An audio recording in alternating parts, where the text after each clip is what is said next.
আসসালামু আলাইকুম সম্মানিত চাষি ভাইয়েরা, আশা করছি আপনারা সকলে ভালো আছেন। আমি আজ আবার নতুন করে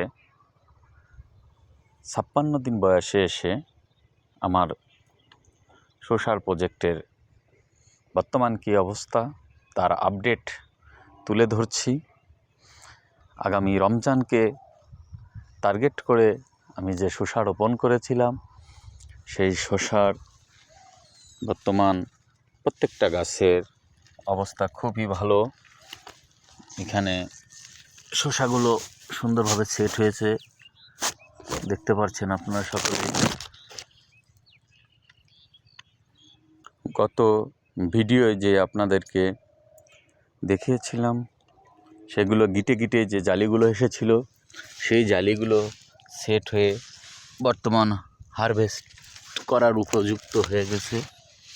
আমি আগামী পহেলা রমজানেই এই শসাগুলো হারভেস্ট করব আশা করছি।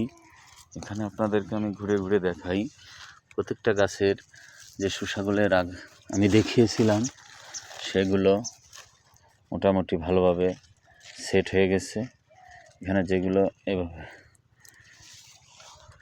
দেখেন শেপ সাইজ শসাগুলো অনেক সুন্দর, তলে নিচে পড়ে রয়েছে গাছের।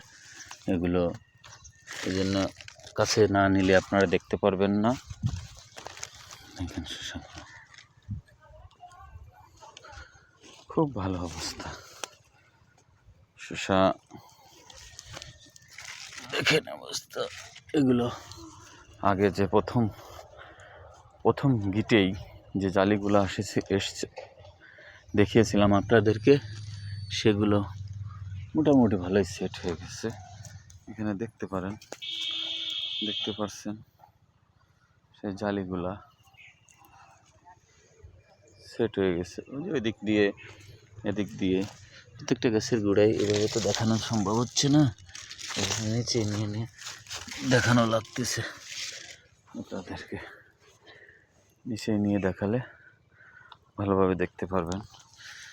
দেখেন এই দুইটা শসা আর ওই পাশে আর একটা শসা আছে, ওইটা আমি দেখাবো। এই শসা এই কয়েকটা শসা প্রথম এসেছিল আমার। প্রথম শসাটা কোনটা? এই যে এটা আমার এখন মনে আছে, এই শসাটা প্রথম এসেছিল। এগুলো বড় হয়ে গেছে। আমি প্রথম রমজানেই এগুলো হারভেস্ট করব। এখনও করলেও করা যায়, কিন্তু প্রথম রমজানেই আমি হারভেস্ট করব সবগুলা। আর আপনারা দোয়া করবেন পরে যে জালিগুলো আসছে সবগুলো যেন সুন্দরভাবে সেট হয়ে যায়। এখানে আবহাওয়ার তারতম্যের কারণে একটু সমস্যা হচ্ছে, কিছু জালি নষ্ট হচ্ছে, রাত্রে শীত দিনে গরম। এগুলো আশা করছি আগামী এক সপ্তাহ পর আবার ঠিক হয়ে যাবে। ভিডিওটি দেখার জন্য আপনাদের সকলকে ধন্যবাদ।